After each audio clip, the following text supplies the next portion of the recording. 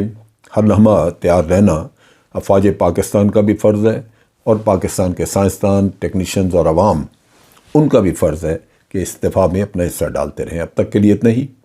افواج پاکستان زندہ باد، پاکستان پائندہ باد۔